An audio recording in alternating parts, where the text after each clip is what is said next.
Hello everyone, welcome to తిందాంరా. ఈరోజు మనము గుత్తి దొండకాయ కర్రీ టేస్టీగా ఎలా తయారు చేయాలో చూద్దామండి. దొండకాయలు అంటే ఇష్టం లేని వాళ్ళు కూడా ఈ కర్రీ చేసి పెట్టండి, చక్కగా తినేస్తారు, అంత బాగుంటుంది. ఎలా తయారు చేయాలో చూద్దాం పదండి. మా వీడియోస్ని మీరు తప్పనిసరిగా లైక్ చేయండి, షేర్ చేయండి, సబ్స్క్రైబ్ చేయండి, పక్కన బెల్ ఐకాన్ క్లిక్ చేయండి. స్టవ్ పైన కుక్కర్ పెట్టి ఒక 4 స్పూన్లు నూనె వేసుకోవాలండి.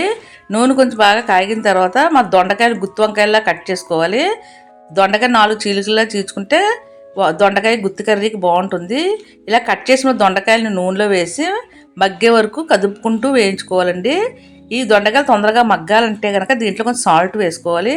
ఈ సాల్ట్ వేసి నూనెలో బాగా మగ్గనివ్వాలి.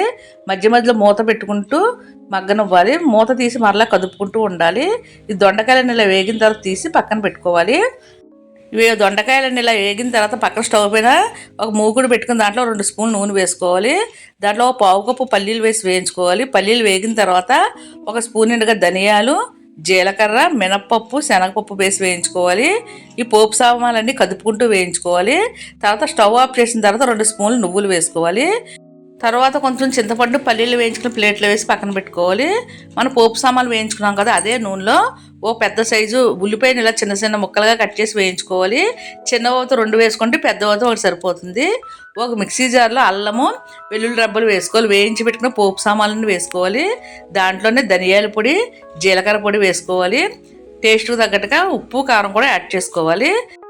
కొంచెం వాటర్ వేసి మెత్తగా పేస్ట్ చేసి పెట్టుకోవాలి. అలాగే ఉల్లిపాయలు కూడా పేస్ట్ చేసి పెట్టుకోవాలి. అలానే 2 టమాటాలు కూడా మెత్తగా పేస్ట్ చేసి పక్కన పెట్టుకోవాలి. పక్కన పాన్లో కొంచెం నూనె వేసుకుని దాంట్లో ఆవాలు, జీలకర్ర వేసి వేయించుకోవాలి. ఆవాలు, జీలకర్ర వేసిన తర్వాత ఉల్లిపాయ ముద్ద వేసి వేయించుకోవాలి. అలానే మనం టమాటా పేస్ట్ చేసుకున్నాం కదా, ఆ టమాటా పేస్ట్ కూడా వేసి వేయించుకోవాలి. ఇవన్నీ వేగిన తర్వాత మనం పల్లీలు మెత్తగా పేస్ట్ చేసుకున్నాం కదా, ఆ పేస్ట్ని కూడా వేసి వేయించుకోవాలి. పేస్ట్ మాడిపోకుండా స్టవ్ని సిమ్లో పెట్టుకుని చక్కగా వేయించుకోవాలి. ఈ పేస్ట్ అంతా వేగిన తర్వాత మనం వేయించి పెట్టుకున్న దొండకాయలు వేసుకోవాలి.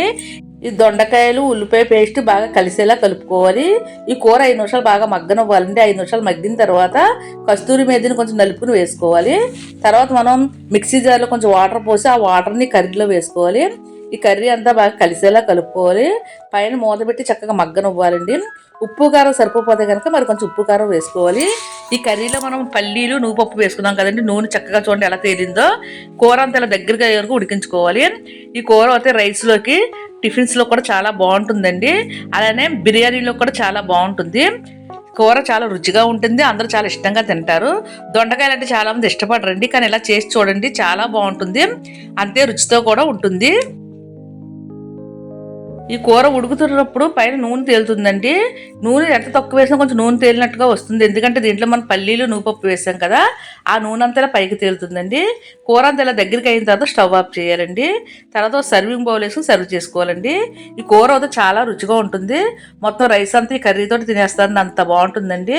తర్వాత సర్వింగ్ బౌల్ వేసి సర్వ్ చేసుకున్నాం కదా, మీకు నచ్చిన రైస్లో కానీ టిఫిన్స్లో కానీ వేసుకుని తినొచ్చు. చాలా రుచిగా ఉంటుంది. మీరు కూడా ఈ విధంగా ఒకసారి తప్పనిసరిగా ట్రై చేయండి. గుత్తి వంకాయ వండుకుంటాం, అదే టేస్ట్తో చాలా బాగుంటుందండి. పల్లీలు, నువ్వుపప్పు వేసుకోవడం వల్ల చాలా రుచిగా కూడా ఉంటుంది. మీరు కూడా ఒకసారి తప్పనిసరిగా ట్రై చేసి ఎలా వచ్చిందో మీ కామెంట్స్ పంపండి. మా వీడియోస్ మీరు మొదటిసారి చూసినట్లయితే తప్పనిసరిగా సబ్స్క్రైబ్ చేయండి. లైక్ చేయడం మటుకు అస్సలు మర్చిపోకండి. మీ లైక్ మాకు ఎంతో విలువైందండి. Thank you.